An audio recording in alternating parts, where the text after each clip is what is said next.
నమస్తే, welcome to Suman TV. నేను మీ స్వాతి. సేవా కార్యక్రమాలు చేసి ప్రజలకు ఎంతో కొంత మనం తోడుగా నిలబడాలని అందరూ అనుకుంటూ ఉంటారు. కానీ కొంతమంది మాత్రమే దానిలో విజయం సాధించి ముందుకు నడుస్తూ ఉంటారు.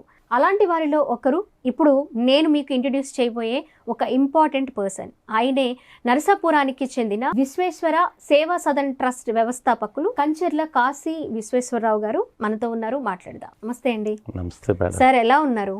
చాలా చాలా బాగుంది. మిమ్మల్ని కలవడం చాలా సంతోషంగా ఉంది. మీ ఈ సేవా కార్యక్రమాలు చేస్తూ ఉన్న జర్నీ ఎలా స్టార్ట్ అయింది? ఎప్పుడు స్టార్ట్ అయింది? గత 20 సంవత్సరాల నుంచి అండి నేను నా వంతు సేవ నేను చేయాలి, ఏం చేస్తే బాగుంటుందని ఆలోచించండి. మన ప్రకృతిని కాపాడితే ప్రకృతి మనల్ని కాపాడుతుంది. అది 100% కరెక్ట్ అండి. దాని గురించి మన దేశానికి మనం ఏమి ఇచ్చాం, నాకేమి ఇచ్చిందని కాకుండా మనం ఏమి ఇచ్చాం, నా వంతు సేవ చేసేయాలి. ఏదో కోట్లు సంపాదించుకున్నామని పరిగెడతాం ఎందుకు, అలా కాకుండా ఈ మార్గంలో వెళ్ళాలని ఎంచుకున్నాండి. ఎంచుకున్న తర్వాత చాలా కష్టపడ్డానండి, దొరకలేదు ముందు. తర్వాత ఒకసారి నేను ట్రై చేస్తే అండి, ఒక ఆయన మలికిపురంలో వెంకన్నబాబు గుడి దగ్గర నుంచి లోపలికి వెళ్తే ఆయన చేస్తాడని చెప్పారండి. మట్టి వినాయకుడు అచ్చు తయారు చేసేది. అప్పట్లో దొరికి కాదు మేడం, ఇప్పుడంటే దొరుకుతున్నాయండి. అప్పట్లో ఏం దొరికి కాదు, ఇప్పుడంటే ఆన్లైన్ వచ్చేస్తుంది కదండి. అప్పుడు లేకపోతే సరే అనేసి ఎలాగనంటే నా యేసు బాబు అని పేరు పెట్టాడండి, అంతే. ఇంకేం తెలియదు నాకు. అక్కడికి వెళ్ళిన తర్వాత వెళ్ళి అడిగితే చాలా మంది చెప్పలేదండి. చాలా టైం పట్టింది. మధ్యాహ్నం 4 అయిపోయింది ఆయన అడ్రస్ తీసుకుంటానికి. వెళ్ళిన తర్వాత ఒక ఆయన అన్నాడండి, పడవలేసా అన్నాడండి. అది గుర్తు బండ గుర్తు ఉంటదండి ప్రతి ఒక్కరికైనా. అవునండి అన్ననే, అది కూడా పడవలు కనిపిస్తున్నాయి అన్నాడండి. అంటే వెళ్తే అండి, ఎందుకు వచ్చారు ఏంటి అన్నాడండి. ఇలాగే నాకు సేవ చేయటానికి మట్టి వినాయకులు చేసి పంచి పెడతానండి. ఆయన ఎంత సంతోషపడిపోయాడు అంటే, యేసుబాబు అంటే నేను మతస్థుడు అనుకున్నా, కాదండి. ఆయన సరే అనేసి అండి, అయితే కూర్చోండి అని కూర్చేసి నాకు అప్పుడు నాకు డ్రై చేసి తయారు చేసి ఇచ్చారండి. ఇచ్చిన తర్వాత జాగ్రత్తగా అప్పుడు ఫస్ట్ కొద్దిగా తక్కువ చేశానండి, 1000 లోపు చేశాను ఆ సంవత్సరం. అలా సరిపెట్టానండి. నేను ఒక్కనే చేశాను అప్పుడు ఆ సంవత్సరం. నేనే తయారు చేసాను మట్టి కొమ్ముకి, దాంట్లో నదీ జలాలు కలిపి ఒక నదుల నుంచి మీరు ఆ నదీ జలాలు సేకరించడం అంటే అది చిన్న విషయం కాదు కాశీ గారు. అసలు 53 నదుల జలాల్ని ఎలా సేకరించారు? ఎలా కలిపి మీకు ఆ విగ్రహాలను తయారు చేయాలనిపించింది? పట్టుదల ఉంటే మేడం మనం సాధన చేస్తే ఏదైనా సాధించవచ్చునండి. మనం ఫలితం ఆశించకూడదు. ఫలితం ఆశించకుండా చేస్తే భగవంతుడు సాయం వస్తాడు. ముందు చాలా కష్టాలు వస్తాయండి, వచ్చిన మనం దాన్ని నిలబెట్టుకునండి అలా వెళ్తుంటే మనకి బాగా అవుతుందండి. ముందు నా విజయవాడ వచ్చండి, విజయవాడ కృష్ణా నది, నరసాపురం వశిష్ఠ నది, గోదావరి, అలాగా కొద్దిగా తీసుకున్నా. అలాగే 5 నదులు తీసుకున్నా అండి. 5 నదుల నుంచి అలా ప్రతి సంవత్సరం మధ్యలో వెళ్తాం అండి, తీసుకురావటం. కాశీ, త్రివేణి సంగం, మొత్తం 53 నదులండి. అది మానస సరోవరం అంటే ఇంకా నిజంగా దాంట్లో ఇంకా అద్భుతం కదండి. అటువంటి వాటర్ కూడా తీసుకొచ్చండి. ఈ నదీ జలాలు కలిపండి, తర్వాత సుగంధద్రవ్యాలు కూడా కలిపండి మట్టిలను. ఆ తర్వాత తులసి విత్తనాలు కూడా వేస్తండి. ఎవరికి నది దగ్గరలో లేని వాళ్ళకి ఆ వినాయకుని 9 రోజులు పూజ చేసుకున్న తర్వాత మట్టి కుండీలు వేసుకుని నీళ్ళు వేసుకుంటే మొక్కలు వస్తాయండి. అది కూడా అలా కూడా ఉపయోగపడుతుందండి వాళ్ళకి. ఎంత పైన పెట్టుకుని కుండీలు వేసుకుంటే ఆ రకంగా ఉపయోగపడేలా చేస్తుంటే చాలా దూరం నుంచి వచ్చి పట్టుకెళ్తున్నారండి. అమెరికా, ఆస్ట్రేలియా అంటే వాళ్ళ చుట్టాలకు ముందే పంపిస్తారు. ఎన్ని విగ్రహాలు తయారు చేస్తున్నారండి మీరు? సుమారు 10,000 దాకా చేస్తున్నారు. 10,000 దాకా చేస్తున్నారు. మరి ఇప్పుడు మీరు ఒక్కలే చేస్తున్నారా, ఇంకెవరైనా మనుషులు పెట్టి చేస్తున్నారు? 10,000 మనుషులు పెట్టి చేస్తున్నాను, నేను ఒక్కడిని చేయలేను కదండి. అవును. దొరకంటే ఒక్కడిని చేసేవానండి, ఇంకా చేయలేకపోతున్నా. మనుషులు పెట్టి చేస్తున్నాండి. అసలు ఎందుకు అనిపించింది ఇలా వినాయకుడు విగ్రహాలే నేను స్టార్టింగ్ మొదలు పెట్టాలి, మంచి సేవా కార్యక్రమంలో భాగంగా అని మీకు ఎందుకు అనిపించిందండి? అంటే మనం ఏ పూజ చేసినా ముందు వినాయకుని తలుసుకుంటామండి.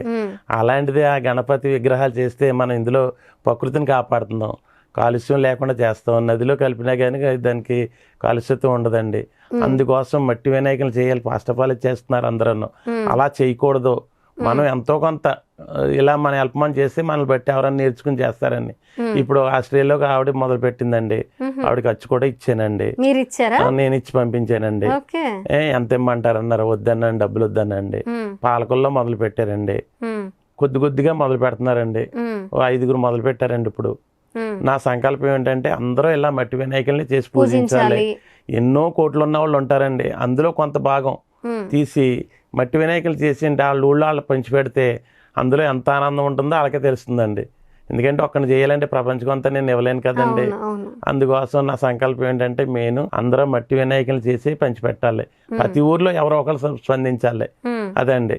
కాశీ గారు, ఇప్పుడు మీరు ఈ వినాయకుల్ని, మట్టి వినాయకులతో పాటు అనేక దేవాలయాల్లో మీరు అన్న సమారాధనలు చేయడము, అక్కడ గుడికి వచ్చే వాళ్ళకి కొన్ని అవసరమైనవి వాళ్ళకి అందించడము, ఇలాంటి సేవా కార్యక్రమాల్లో కూడా ముందున్నారు. వాటిలో మీకు గుర్తున్నది ఏంటి ఒకటి చెప్పండి. నర్సపూర్లో వాళ్ళందరూ రేవులోనండి అందరూ నదీ స్నానానికి వస్తారు. అందుకోసం వాళ్ళకండి వినాయకుడిని ప్రతిష్ఠ చేసాం. నర్మదా నుంచి తీసుకొచ్చి శివలింగం ప్రతిష్ఠ చేసాం అండి. తర్వాత లక్ష్మీదేవిని ప్రతిష్ఠ చేసాం, సుబ్రహ్మణ్యేశ్వర స్వామి ప్రతిష్ఠ చేసాం. చేసి అన్ని తయారు చేసండి, అందరూ పూజలు చేసుకునేలాగా తయారు చేస్తాండి. రోజు అభిషేకం చేస్తాండి అక్కడ. తర్వాత ప్రతి సంవత్సరం సత్యనారాయణ వ్రతాలు చేస్తాండి. అక్కడ మనం హైదరాబాద్ నుంచి కూడా ఒక ఆవిడ వచ్చారండి. వచ్చిన తర్వాత వ్రతాలు చేసుకున్నాక ప్రసాదాల్లో భోజనాలు అన్ని పెట్టండి, ఫ్రీగా ఇస్తాను నేను, ఉచితంగానండి. ఎవరి దగ్గర రూపాయి తీసుకోం, దాతలు ఎవరైనా వచ్చినా కూడా మీరు తీసుకోరు. ఇది సత్యనారాయణ వ్రతాలకి ఈ మధ్య కొంతమంది వచ్చిస్తున్నారండి, తీసుకుంటున్నా. వినాయకుని మట్టికి ఎవరికి తీసుకోండి. మీరే చేస్తారు? నేనే చేస్తాను. మీరు ఇన్ని సేవా కార్యక్రమాలు చేస్తున్నారు, ఇప్పుడు 20 ఏళ్ళ నుంచి అంటే అప్పుడు మీ ఏజ్ ఎలా ఉంటుందో అర్థం చేసుకోవచ్చు. ఫ్యామిలీ అంటే పిల్లలు చదువుకునే స్టేజ్ అయి ఉండొచ్చు అప్పట్లో మీరు స్టార్ట్ చేసినప్పుడు. ఎలా ఉండేది ఫ్యామిలీ సపోర్ట్? వాళ్ళు ఏమైనా ఎందుకు ఇదంతా అనడం కానీ ఎప్పుడైనా అలా జరిగిందండి? ఓకే, ఫ్యామిలీ సపోర్ట్ ఉంది. కాశీ గారు, మీరు వినాయక ప్రతిమలతో పాటు శివుణ్ణి కూడా, శివలింగాన్ని కూడా ఒక పవిత్రమైన ప్రాంతం నుంచి తీసుకొచ్చి మీరు ప్రతిష్ఠించారు అని కూడా వినిపిస్తూ ఉన్నాయి కొన్ని వార్తలు. మీరు ఆ శివలింగాన్ని ఎక్కడి నుంచి తీసుకొచ్చారండి? దాని విశిష్టత ఏంటి? నర్మదా నుంచి తీసుకొచ్చండి. నర్మదా నుంచి తీసుకొచ్చండి. అది శివుడు పార్వతీదేవి కలిపి ఉంటుంది, 2 కలర్స్. అమ్మవారు వైట్, శివుడేమో రెడ్, 2 కలిపండి ఉంటది శివలింగం. అవునండి. అటువంటి శివలింగానికి మనం డైరెక్ట్ గా అభిషేకం చేసుకోవచ్చు అని పూజ చేసుకోవచ్చు. మన గుళ్ళోకి వెళ్తే మనల్ని చేయనివ్వరు. ఇప్పుడు మన శివరాత్రికి అని దద్దరిల్లిపోయిందండి, పాలాభిషేకాలు అయ్యి అంత బాగా చేసుకుంటున్నారండి. తర్వాత 108 ప్రదక్షిణాలు రాయి చెట్టు ఉంటదండి, చెట్టు చుట్టూ అన్ని పెట్టాం. 108 ప్రదక్షిణాలు చేస్తాను డైలీ.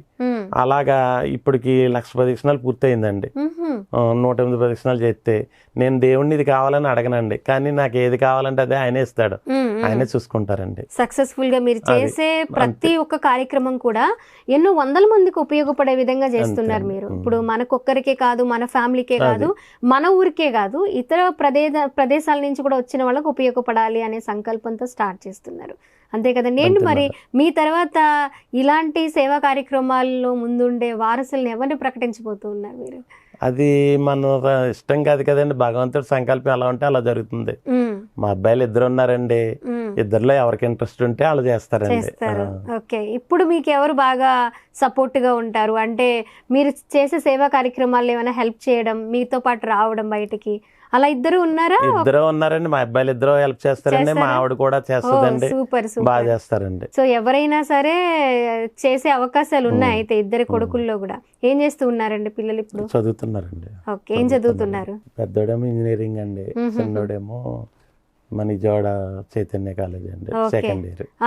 ఓకే, చిన్నవాళ్ళే, ఇంకా వాళ్ళే సెటిల్ అవ్వాలి చాలా.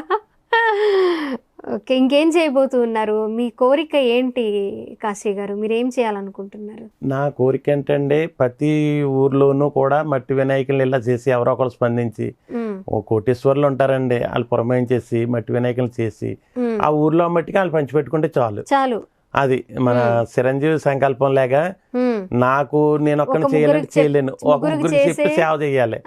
అలాగా ఒక్కడికి సేవ చేయమనంటే నేను ముగ్గురు నన్ను అడగట్లేదు, వాళ్ళు హెల్ప్ చేస్తే అండి అది వాళ్ళకి ఎంతో ఫలితం ఉంటుంది. వాళ్ళ పిల్లలకి మనవలకి కూడా అది దాని ప్రయోజనం ఉంటుందండి. అది చాలా మంచి చూసారా, మీ పేరెంట్స్ అలా హెల్ప్ చేయడము అది మీరు పొందుకున్నారండి? అవునండి, ఆ మాట కరెక్ట్ అండి. మా అమ్మగారు ఎప్పుడు చెప్తూ ఉండేవారు, మా అన్నాళ్ళు అయ్యో వద్దు ఖర్చు పెడతాం ఎందుకురా అంటే, నన్ను చూస్తేనండి ఎవరైనా మీకు 100 హైదరాబాద్ నుంచి వెంకట శివయ్య గారు వచ్చారండి రామాయణం చెప్పడానికి, హైకోర్టు జడ్జి అండి, హైకోర్టు జడ్జి వచ్చి ఆయన మీకు 100 ఎకరాల పొలం ఉందా అన్నారు. ఇలా పిలిచారండి నన్ను అంతమందిలో.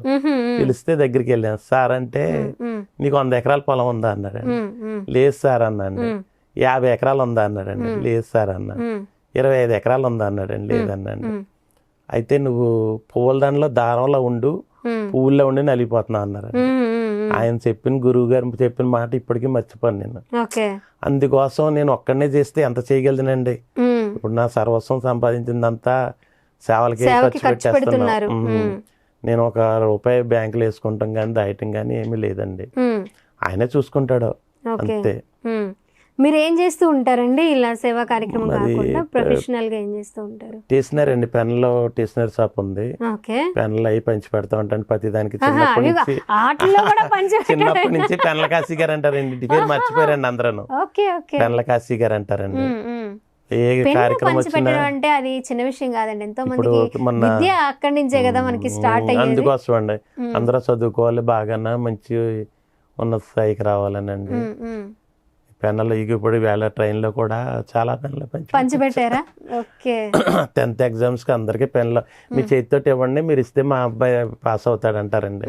ఇస్తాండి మా పాస్ అయ్యారని మళ్ళీ చెప్తారు. మాటకు మించి ఇంకేం కావాలండి. అసలు ఒక మంచి కార్యక్రమం చేస్తున్నప్పుడు మీరు అన్నారు కదా, నేను ఒక్కడనే చేయలేను కదండి, నాతో పాటు ఇంకా నలుగురు కలిస్తే వాళ్ళు ఇంకొక నలుగురికి హెల్ప్ చేస్తే నాకు అదే చాలు అని అంటున్నారు. అలా మీతో వచ్చి మీకు తోడుగా మేమున్నామని మీ ఫ్రెండ్స్ కానీ లేకపోతే మీ ఊర్లో వాళ్ళు కానీ ఎవరైనా రావడం జరిగిందా? మీరు ఒక టీంలో ఏమైనా ఫామ్ అయ్యారా? ఇప్పటికీ కాశీ గారు ఒక్కళ్ళ ప్రయాణమే కొనసాగుతుందా? ఒక ప్రయాణం కొనసాగుతుంది. వస్తారండి ఆ రోజు మన టైంకి వస్తారు, మొత్తం టైంకి ఆ కాసేపు ఉంటారు వెళ్ళిపోతారండి అంతే. ఫస్ట్ నుంచి ఎవరు ఉండరండి. మరి ఎందుకని 20 ఏళ్ళ నుంచి చేస్తూ ఉన్నా కూడా వాళ్ళు మీతో పాటు మేము కూడా ఉన్నాము అని ఎందుకు రావట్లేదు అనుకుంటున్నారు? ఎవరి పనులు వాళ్ళకి ఉంటాయి కదండి. ఇది చెయ్యాలంటే పట్టుదల ఇది ఉండాలి. ఇదో సంవత్సరం అంటే వస్తారండి. ఇది కంటిన్యూ చెయ్యాలంటే మొదలు పెట్టింది ఏదైనా చేయటం చాలా కష్టం అండి, చాలా కష్టం. ముందు మొదలు పెడతామండి ఎవరైనా, ఏదో సంవత్సరం చేస్తాం ఒకసారి కానీ 2 సంవత్సరాలు చేస్తాం 3 సంవత్సరాలు చేస్తాం, తర్వాత ఇంకా చేయలేము అనిపిస్తుంది. విశ్వేశ్వర సేవా సదన్ ట్రస్ట్ అన్నారు, ఈ ట్రస్ట్ పేరు మీద మీకు డొనేషన్స్ గానీ అలా ఏం రావడం లేదా? లేదు మేడం, ఇంతవరకు ఏం రాలేదు. ఓకే, వస్తే మీరు యాక్సెప్ట్ చేస్తారా? వస్తేనండి ఇది సేవా కార్యక్రమాలకే ఖర్చు పెడతాను, దానికే ఖర్చు పెడతారు మేడం. అలా మీరు యాక్సెప్ట్ చేస్తారండి? ఇది ట్రస్ట్ పెట్టానండి. ఓకే, ట్రస్ట్ అలా ఆ పేరు మీరు నామకరణం చేసి ఎన్నాళ్ళు అయి ఉండొచ్చు? అది సుమారు 10 సంవత్సరాలు దాటుతుందండి. పెద్ద తిరుపతి సేవకి తీసుకెళ్ళేవాడిని అండి, అక్కడికి 40 మంది వెళ్ళేవాళ్ళు అండి. అప్పుడు పెట్టండి విశ్వేశ్వర సేవా సదన్. నిత్య హోమం చేయడం అంటే అది చాలా నిష్ఠతో చేయాలి కదా కాశీ గారు, అది ఎలా సాధ్యం అవుతుంది? అది గురువు గారు చెప్పారండి, మహానందిలో గురువు గారు చెప్పి ఎలా చేయమని చెప్పారు, ఆ ప్రకారంగా చేస్తారు. ఎలా చేస్తారు మీరు? ప్రాసెస్ ఏంటి? వామానికి ఆవు పిడకలండి మనం తయారు చేసి ఉంచుకుంటాం రావి పొలలో. తర్వాత ఒరిజినల్ ఆవు నెయ్యి, మన రాగిది వామం కుండం తీసుకుంటాం అండి. దాంట్లో ఇవి రావి పొలలో ఇవి పెట్టి బియ్యం, సార్వా బియ్యం ఉండాలంటే పెద్దవి, ముక్కలు ఉండకూడదు, ఒక్క ముక్క కూడా ఉండకూడదు. ఆ బియ్యం తయారు చేసేయండి, అందులో ఆవు నెయ్యి కలిపి అది సూర్యుడికి సూర్య నమస్కారాల్లో, తర్వాత ఇంద్రుడికి శిరసాకం చేసుకునండి, ఇంద్రుడికి కొంచెం సూర్యుడికి కొంచెం డైలీ అలా చేస్తాండి. సూర్య నమస్కారాల్లో 25 సంవత్సరాలు మొదలుపెట్టి డైలీ 5 నమస్కారాలు అండి, అంటే 5 12 60 నమస్కారాలు చేస్తాం. రానున్న తరాలకి ఆ మట్టి వినాయకుడిని పూజించాలి అనే ఒక మంచి సందేశాన్ని అందించాలి. ఈ ప్లాస్టర్ ఆఫ్ ప్యారిస్ని ఉపయోగించకూడదు, దానివల్ల ఎన్ని నష్టాలు జరుగుతాయనేది అందరికీ తెలియాలి అనే ఒక సంకల్పంతో వాళ్ళ అమ్మగారు చెప్పిన ఒకే ఒక్క మాట కోసం నిలబడి ఫస్ట్ నుంచి కూడా దేవాలయంలో కొన్ని సేవా కార్యక్రమాలు చేయడం కూడా ఆయన అలవాటు చేసుకుంటూ ఉన్నారు. గత 20 సంవత్సరాల నుంచి ఇదే కార్యక్రమాల్లో ఎంతో మందికి ఆదర్శంగా నిలబడుతూ ముందుకు వెళుతూ ఉన్నారు. నేను చేసిన సేవలు ఎవరికి చెప్పకూడదండి. మీరు చేసిన సేవా కార్యక్రమాలకి రీసెంట్ గానే మీరు డాక్టరేట్ అందుకున్నారు, అంతే కదా? మరి మీ సేవల్ని గుర్తించబట్టే కదా డాక్టరేట్ వచ్చింది. మీరు ఎన్నో సేవా కార్యక్రమాలు చేయబట్టే కదా డాక్టరేట్ వచ్చింది. ఓకే అండి, మీరు అన్నట్లుగా చిరంజీవి గారి సినిమాలో లాగా ఎవరైనా మీరు ముగ్గురికి హెల్ప్ చేయండి, ఆ ముగ్గురిని ఇంకో ముగ్గురికి చేయమని మీరు కోరుకున్నది కూడా అంతే. మీ నుంచి అది తీసుకున్న వాళ్ళు మీరు నెక్స్ట్ ఇయర్ కి ఇంకొకటైనా మీరే హెల్ప్ చేయండి అంటున్నారు. 3 అవసరం లేదు, అవసరం లేదు, ఒక్కటన్నా చేయండి అని కోరుకుంటున్నారు. కాశీ గారు పంచారామాల పాదయాత్ర కూడా మీరు చేసినట్లున్నారు. అవును, చేసాం మేడం. ఓకే, ఎక్కడి నుంచి స్టార్ట్ చేశారు మీరు? అమరావతిలో మొదలు పెట్టాం మేడం. ఓకే, అమరావతి నుంచి ద్రాక్షారామం వచ్చామండి, ద్రాక్షారామం నుంచి ఆయనవేలు వచ్చాం, ఆయనవేలు నుంచి ఇలా గోదావరి నదిలో దాటుకుంటా పాలకొల్లు వచ్చామండి. పాలకొల్లు నుంచి ఎమ్మెల్యే గారు స్వాగతం పలికి దాంట్లో వేసారు, అక్కడి నుంచి అమరావతి వెళ్ళామండి. అలా కంప్లీట్ చేశారు. కంప్లీట్ చేశాను. మహాకుంభమేళాకు కూడా వెళ్ళొచ్చారు. వెళ్ళొచ్చండి. ఎలా ఎప్పుడు స్టార్ట్ అయ్యారు? ఆ రోజుల్లో చాలా లాస్ట్ డేస్ లో అయితే మామూలుగా లేదు క్రౌడ్. ఏమైనా సరే అండి, మన టైం అయిపోతే ఎక్కడున్నా ఏం చేయలేమండి. అది వెళ్ళాలి ఏమైనా సరే, ఇంక లైఫ్ లో రాదు. ఇంకా తర్వాత పుట్టినోళ్ళు కూడా ఇప్పట్లో రాదండి అది. అందుకోసం ఏమైనా సరే వెళ్ళాలనండి వెళ్ళండి. చాలా మంది ఎక్కువ ఏంటంటే క్రౌడ్ ఎక్కువ ఉంది, రాకుండా ఉండడమే మంచిది అని అప్పుడు చాలా మంది వీడియోస్ లో అలా చెప్పడం జరిగింది. ఎందుకంటే మీరు అన్నట్లుగా మళ్ళీ పుట్టిన వాళ్ళకి ఇప్పుడైనా సరే ఇంకా రాదు కదా, 140 సంవత్సరాలకు ఒకసారి, 140 సంవత్సరాలకు ఒకసారి వచ్చేది.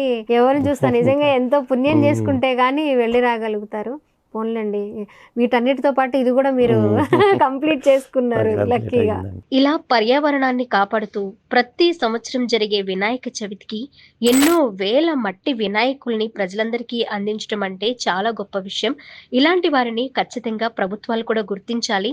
అలాంటప్పుడే మరికొంతమంది ఇన్స్పిరేషన్ గా తీసుకుని ఈయన బాటలోనే నడవడానికి అవకాశం ఉంటుంది. కాశీ గారు, థ్యాంక్ యూ సో మచ్ అండి. చాలా విషయాలు మీ నుంచి తెలుసుకున్నాము. అలాగే మేము కూడా మరికొన్ని సేవా కార్యక్రమాలు చేయడంలో ముందుకు వెళ్ళాలని కూడా మిమ్మల్ని చూసి మేము ఆదర్శంగా తీసుకుంటాం. మీరు ఇలాగే మరెన్నో కార్యక్రమాలు చేయాలని మేము మనస్ఫూర్తిగా కోరుకుంటున్నాము. ఈ విఘ్నేశ్వర సేవా సదన్ ట్రస్ట్ ఇంకొంతమందికి అలా గుర్తుండిపోవాలని కొన్ని తరాల వారికి మేము కోరుకుంటున్నాం. Thank you so much.